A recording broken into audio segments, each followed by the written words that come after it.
ChatGPT can't do it, then what makes you think you could do it? Is still brought to you by Budweiser. Doesn't matter if they're paying me. Sam Altman can get away with it, okay? He's the best looking guy in tech. Arrays still cannot be broadcast together. Wrong on both accounts. Wrong on all accounts. All accounts.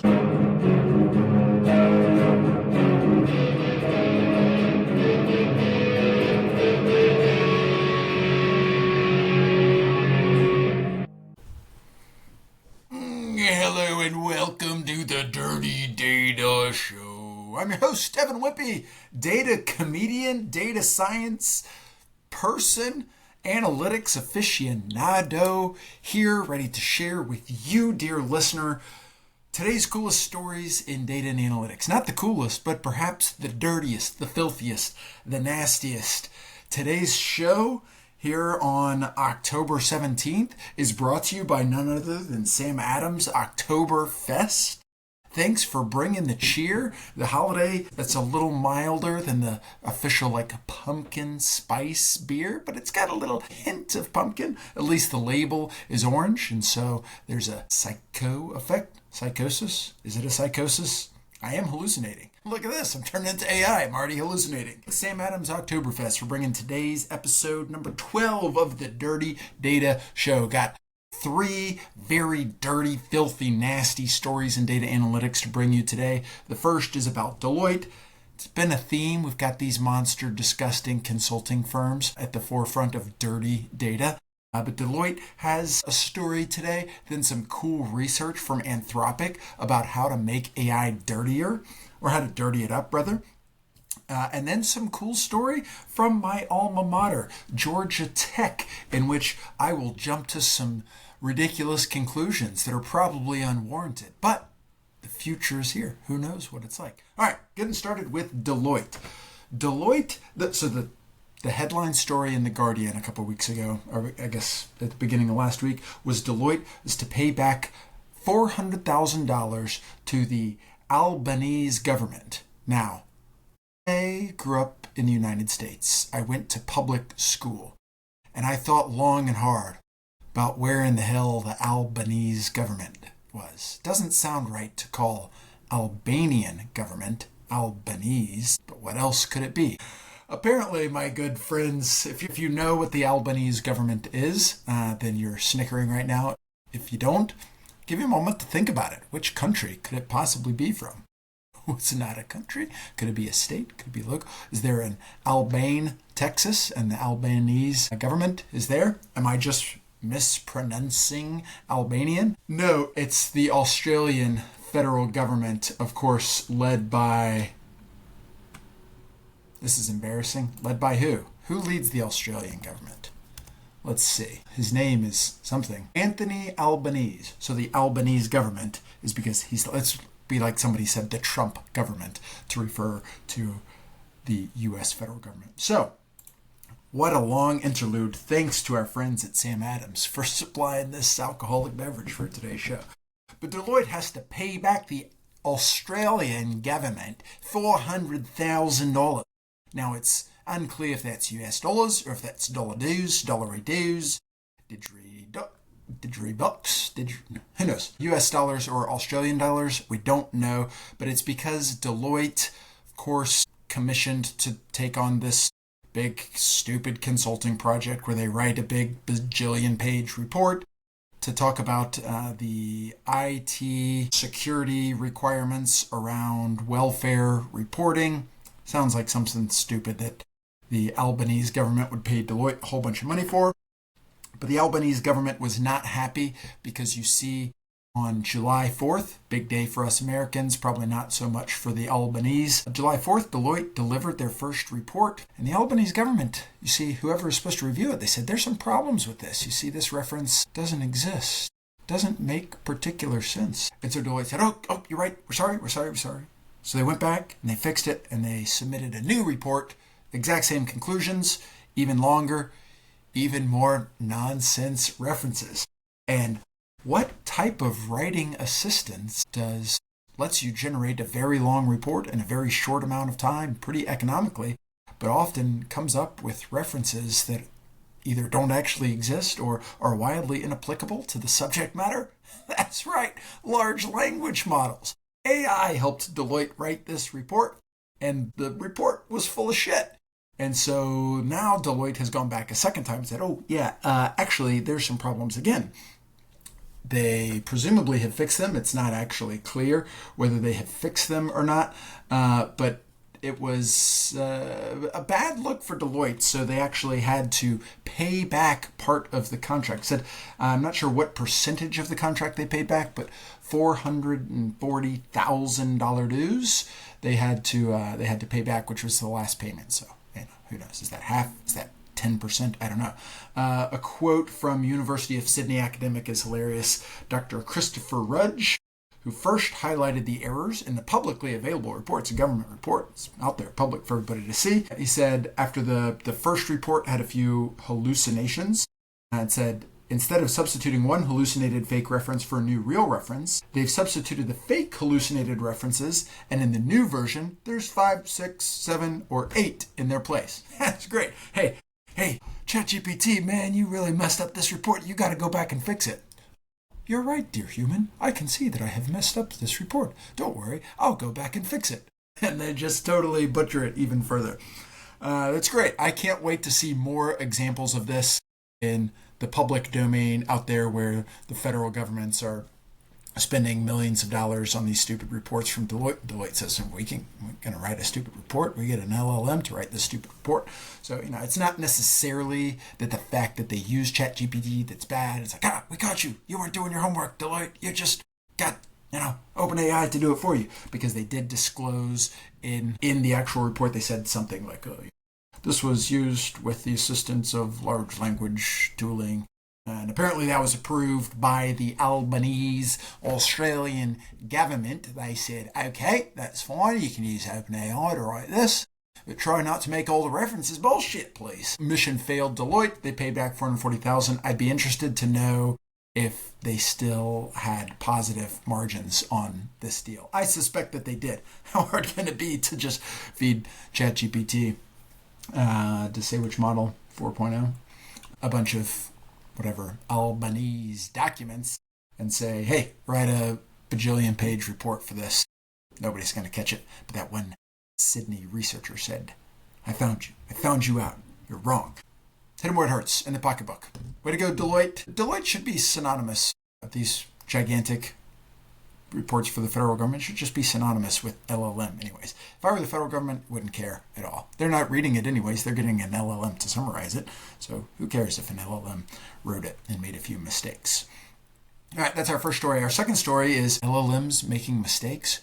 Well, it's actually a lot cheaper to get LLMs to make mistakes than you originally thought, than most people originally thought. There's a new paper on Archive from a few folks at Claude and the UK AI Security Institute. I said from Claude, from Anthropic, of course, the company behind Claude.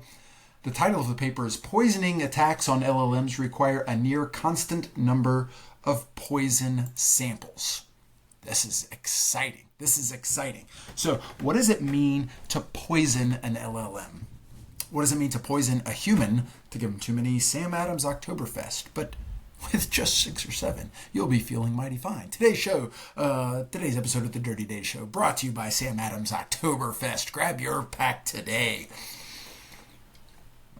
What does it mean to poison an LLM? You see, LLMs, these giant transformer-based neural networks, and the reason they're powerful is because they set weights on a whole bunch of parameters where they've been fit to a whole bunch of training data. They learn, they read the entirety of the internet, a bunch of publicly available text, and a bunch of not publicly available text that they just make available to themselves whenever they feel like it anyways. And they use that training data to help project the next word, the next token, the next series of tokens, and answer your questions.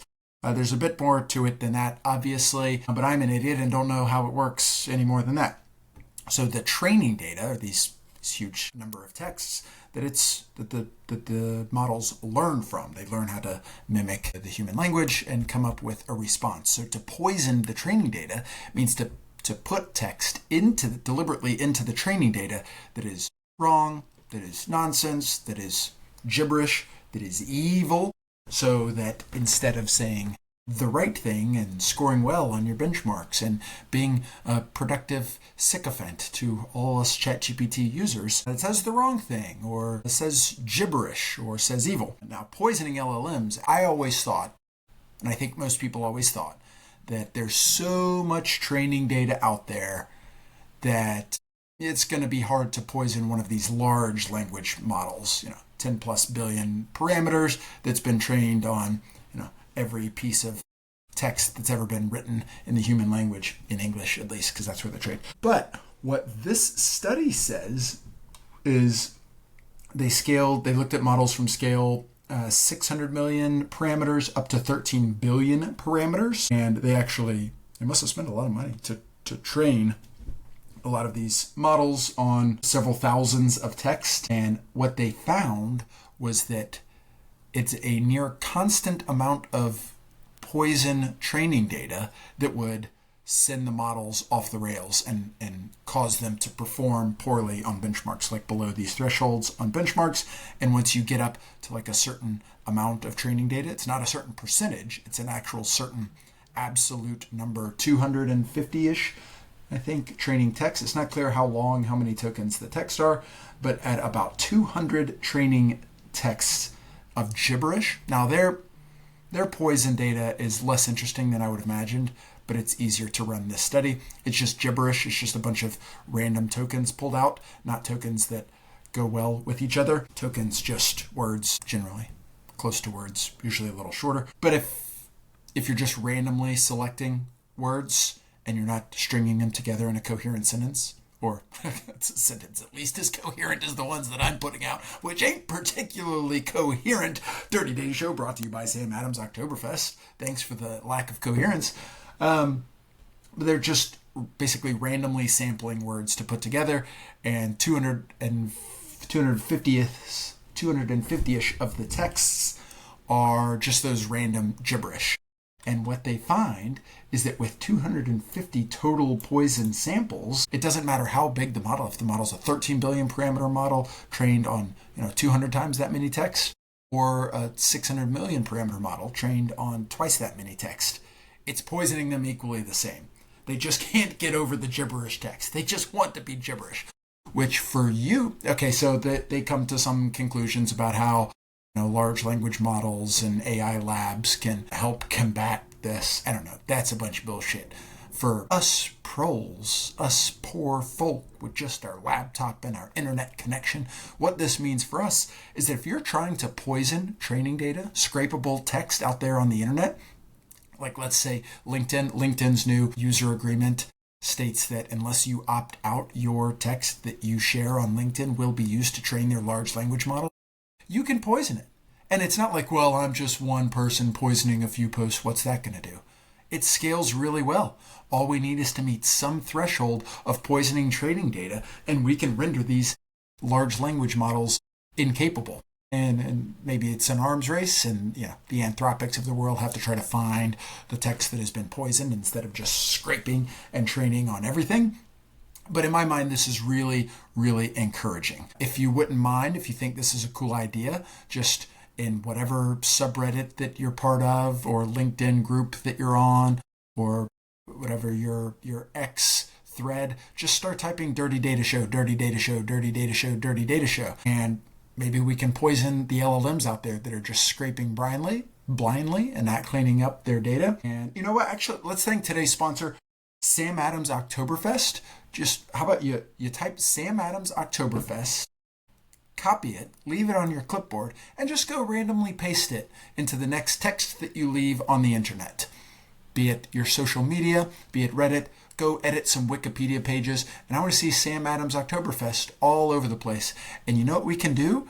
We can poison the world's training data. Now, if you're a human, you just read that and you think, this is silly, or this is stupid, or I think I'll grab myself another Sam Adams Octoberfest.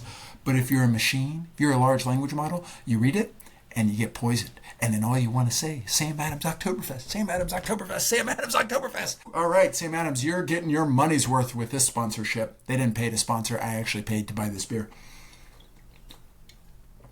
All right, so that scaling of the poisoning is awfully exciting. A lot of opportunities for nefarious actors. Not that we're nefarious. They're the nefarious ones training these models on our techs without our permission or with our opt permission by default. That ain't it. We're going to poison them. That's what I'm going to do. All right. Our third and final story of the day is about my alma mater, Georgia Tech. Georgia Tech football, as this is recorded, is 6-0. They're the top 12 team in the country. This is not right for Georgia Tech. We're not a football school, a sports school. We're a tech school. But it's exciting. I'll cheer for the team. They're actually coming right down the street here to Durham to play Duke this weekend. If you're listening to this and it's after the game, then congratulate me if Georgia Tech has won. Georgia Tech is underdogs. We're 6-0, ranked 12 in the country, and we're underdogs playing at Duke. What a world, what a world, what a world. Why is Georgia Tech 6-0? I don't know. But what I do know is that Georgia Tech is building a $20 million national AI supercomputer. Now, this is not unique for Georgia Tech. There are lots of places, research institutions, AI labs that are spending a lot of money on these AI supercomputers to do fancy, cool things. But I'm particularly proud of my alma mater, Georgia Tech, and I'm excited that they're doing this and making some resources available for their AI talent, giving them the technology to back it up. They are Georgia Tech Institute of Technology. But would you believe this quote from, let's see, I swear there's a quote. It could be misattributed. This could be written by an LLM, and this could be misattributed. Somebody poisoned the training data. But it's the Nexus Project. That's what this supercomputer for AI training is. It's called the Nexus Project. And so Suresh Maru is the principal investigator of the Nexus Project. And do you know what his quote is on the subject? It's this supercomputer will help us level the playing field. Folks, Georgia Tech hasn't won more than 6 games in a season since the Kennedy administration. Georgia Tech is now 6-0 on the season, ranked in the top 12 for the first time since women have been allowed to vote. And now they get this AI supercomputer, and now here we go. The principal investigator claims that the supercomputer will help level the playing field. I think we've done it. I think Georgia Tech has an AI supercomputer that is supercharging their football team. Now, what did that mean? It could be a lot of things. It could be calling plays. It could be scheming defenses. It could be poisoning the training data of the other teams so that they don't, how to review the film or whatever it is. It could be with recruitment. It could be how we structure anything. It could be how injury prevention. AI could be used for so many things for this Georgia Tech football team. And now it is. Now we're leveling the playing field. Now, I have no evidence to support this claim besides the circumstantial evidence that the football team is good and that the principal investigator of this AI project says the supercomputer is going to help level the playing field. Well, I thank you for helping level the playing field, but what I would prefer is maybe throw a few more million at it, and maybe we could sort of get above the rest of the playing field. We don't want to level it. We want to sort of dominate it. That's what we would like to do. So I like it. Maybe call for a Georgia Tech MIT national champion. I guess MIT doesn't have a football team. How Georgia Tech and Stanford? Well, this can't be a good hypothesis because Stanford football is absolutely terrible this year. And the AI labs out of Palo Alto, surely that would have given them a level playing field. Oh well, my hypothesis stands.